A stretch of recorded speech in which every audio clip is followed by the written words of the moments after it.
This is an AS pure question on differentiation and finding and using stationary points.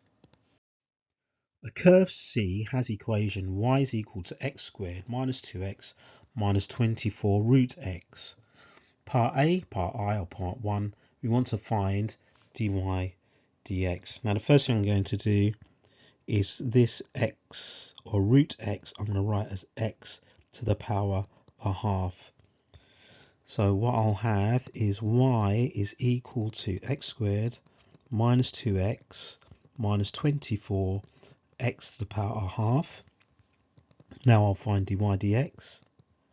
So the x squared will become 2x. The minus 2x will just become minus 2. And then when I multiply the negative 24 by the power a half, I end up with negative 12x. And if I take one away from the power, I've now got x to the power negative a half. Second part of part A, we need to find d squared y over dx squared. So I need to differentiate a second time, find a second derivative. So d squared y over dx squared is equal to, so the 2x from dy dx will just become 2. The negative 2 will disappear. Then I'm going to multiply negative 2 by negative a half. That will give me plus 6 and x, and take away another one from the power, so negative 3 over 2. Now it's always better to write the powers as fractions rather than change them to decimal equivalents. Just leave them as fractions. Part B, verify that C has a stationary point when x is equal to 4.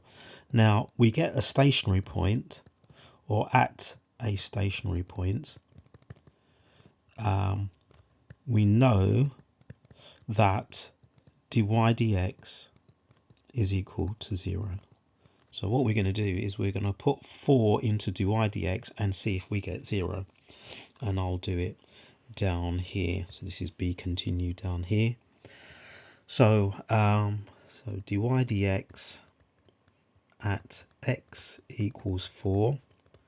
Now that will be 2 times 4 minus 2 minus 12 times 4 to the power negative a half. So 2 times 4 is 8. And we're going to minus 2. And we've got minus 12. Now 4 to the power negative a half is the same as 1 over 4 to the power of half, or 1 over the square root of 4. So that's going to be a half. So this bit becomes a half here. So times a half. So basically I've got 8 minus 2, which is 6, and then 6 minus 6, which is 0.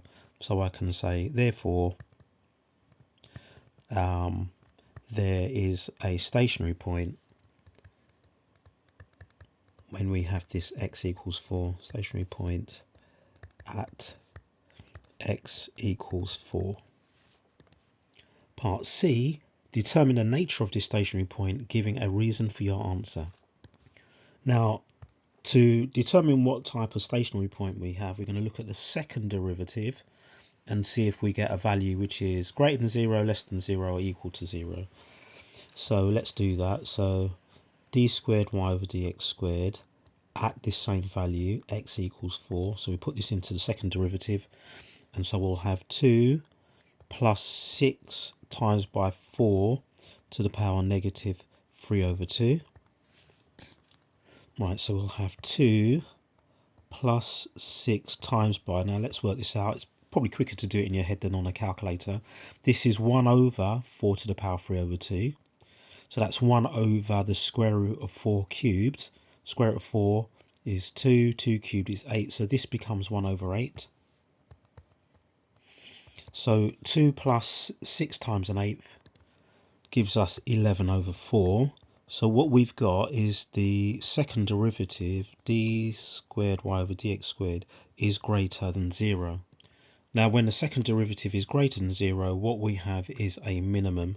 So we'll just finish this off by writing the stationary point at x equals 4 is a minimum. So it's like always the opposite, isn't it? So when the second derivative is greater than 0, it's a minimum, and when the second derivative is less than 0, it's a maximum.